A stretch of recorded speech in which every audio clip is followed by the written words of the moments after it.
It's been such a busy springtime with everything that comes with that, and the yard work and the garden and the end of school and field trips and still having little toddlers. I have a 1-year-old and a 3-year-old, and I just told the kids this morning that it was just going to be a relaxed day. No school, no expectations. We're not leaving the house. We're just kind of separating and doing whatever their hearts desired. They did stop and go animation and coloring pages and Play-Doh and drawing and reading, Legos. It was just a much needed, honest rest day for us. And I didn't want to feel pressured to do anything this day. I needed to get in the kitchen to get some food prepped in the fridge, but I didn't want to add another task to the to-do list. So I was rushing during meal times because that's what it feels like. I've been trying to be in more of survival mode recently. So I took this day to prep and I listened to an audiobook. If you have any suggestions or recommendations, leave them in the comments. But I just put in my earbud and just listened to a story while I listened to the kids playing and relaxed and did some slow, enjoyable kitchen work. I was trying to use up bits and pieces of leftovers. I have this strawberry chia jam. I had some eggs left. I had some meat that I just wanted to bulk cook, things like that. And I thought it would be fun to use up. We are using the very last bag of strawberries just in time to go strawberry picking in the next couple weeks. That is one big expense between meat and fruit in our house. So I want to be conscious of how much I'm buying this year to make sure I can preserve it so it lasts us through most of the winter and we're not buying off-season fruit as much as possible from the store. And I like to do it in a variety of ways. Last year, a lot of the strawberries just got frozen, and then I was able to get them out, thaw them, and cook them, and then make them into whatever it is I wanted.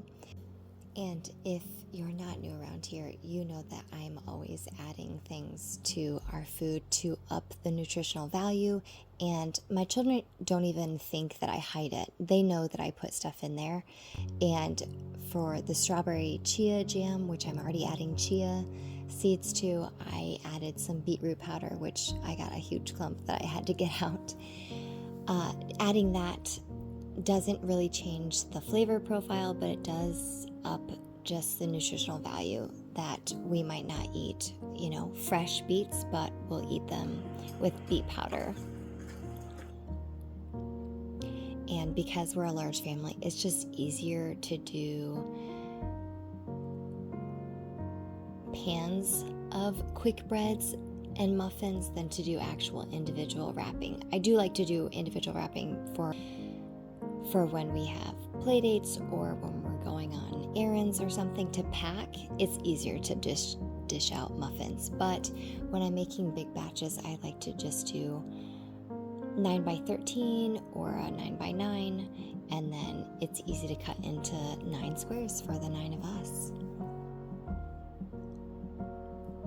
And speaking of relaxing rest days, I know that summer is coming up, and if you're like me, you have a little bit more freedom in your schedule, but you don't want your children to completely be on technology and not being outside or learning something. So I actually signed up. This is my first year. I signed up for this free workshops. There's over 70 workshops from preschooler all the way to teenage workshops that teach life skills. So the videos are short. They're 5 to 20-ish minutes long, and it's coming up here in June, and it is all completely free. And my preschool is excited about learning foaming hand soap, and we actually make our own, but he's curious to see if it's different than how we make it.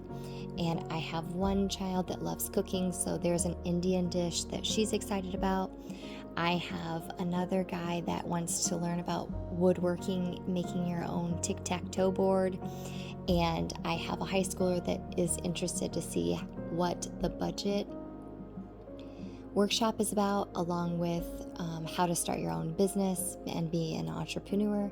So there's a whole bunch of courses, so I'm sure there's something. And since they're all free to sign up, I'm going to leave the link. And if you want to join me to, have your kids learn some life skills instead of maybe just gaming out or doing some video games, that starts in June.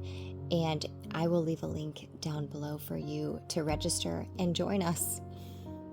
I've also been recently trying to come up with some of our old favorites to bring back in the rotation now that the weather's warming up. We're teetering between having garden produce and still eating out of the pantry and the grocery store and the freezers. And I need to get on and make a fresh menu plan of things that I always have on hand, and then things that I know that we'll be able to pull out from the garden and make meals from.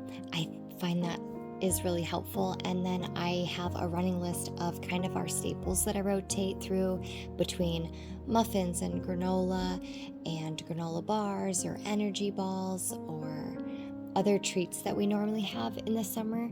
I have a running list, so it seems simple to have a running list, but at the same time, we use so much brain power to just make decisions every single day that if we can stop making so many and just streamline things, and if you have teenagers that are learning or helping, if you're making those things over and over and you're adding a child in to help, they can learn a little bit of independence. And I am busy maybe with a little one or out in the garden or in the middle of a DIY project with my husband, that child can be helping prepare food, because as a large family, it's no joke to have 3 meals on the table every single day, and it can get daunting and overwhelming at times. But having a list of tried and true favorites and maybe some simple things for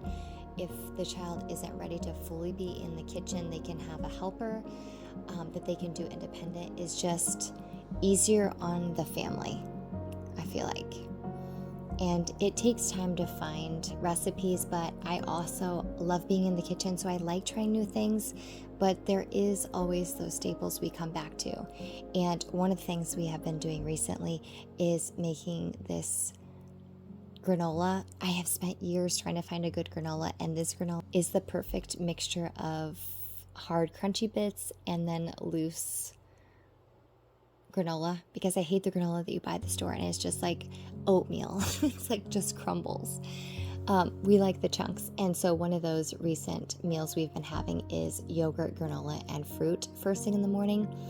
I've noticed that it's really important especially since I have 5 boys, it seems really important to have protein first thing in the morning instead of a bunch of carbs. And I know a lot of research coming out, it's really important for women and girls also to have protein first thing in the morning. So I've been really trying to get a protein breakfast and then still having some households consider them treats, but making some banana bread or making some strawberry bread is not really a treat, it's a staple around here. But when I add fresh grains and beet powder and things like that, it ups that nutritional value, so it's not just unaccounted for empty calories.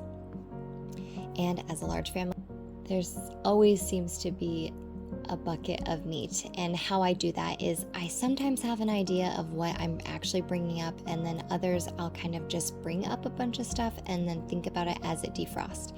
And depending on our weeks go, some things burgers might turn into a taco meat because things went awry or I needed a helper in the kitchen with me. And it's just a simple thing to have meat defrosted in the fridge, but it makes a huge difference. And why not pull out a 6-month-old turkey? If you want to check out that life skills free workshops, the link will be below.